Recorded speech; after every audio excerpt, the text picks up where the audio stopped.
Will my child outgrow cow's milk allergy? If so, when?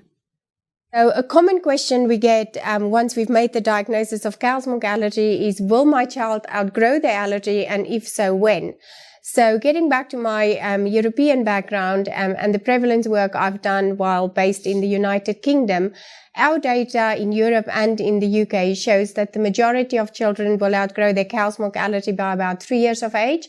And it's about 80% of children that became tolerant by that stage. And does that include IgE and? That would be IgE and non-IgE mediated cow's milk allergy. And this is, of course, prevalence or cohort-based data.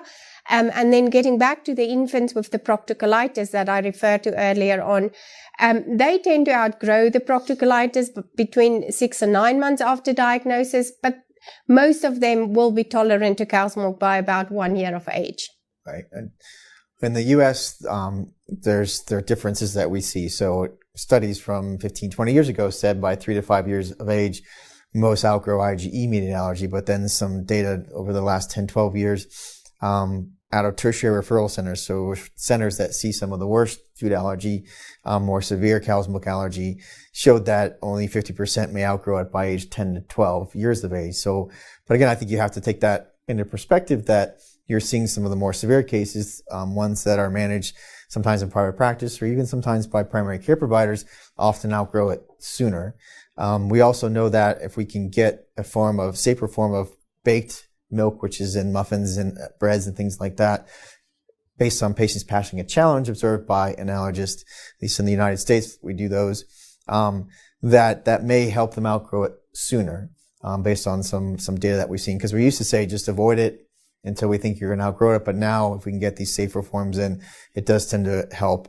And that kind of goes to exposing them to small amounts, which some of the immunotherapies that are being developed these days to foods like peanut may get to the same level using with milk as well, but those are still in investigational stages.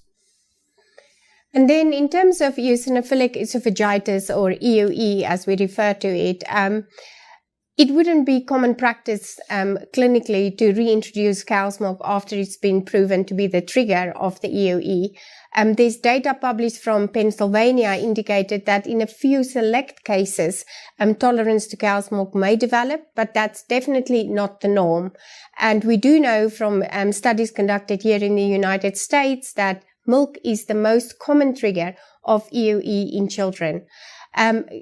Getting back to FPIES as well, a majority of children will outgrow their cow's milk allergy to FPIES or causing FPIES at around 3 to 5 years of age. And then to introduce those things, so like you said, most outgrow proctocolitis by a year of age. It's safe just to introduce that at home.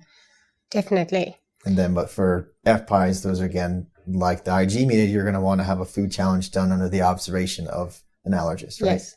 And the problem with EOE, of course, is that you need at least 4 to 6, perhaps 8 weeks of introduction of cow's milk, followed by an endoscopy to prove that the child has outgrown the cow's milk allergy. So it's a very prolonged kind of introduction or food challenge at home, followed by then this procedure in hospital.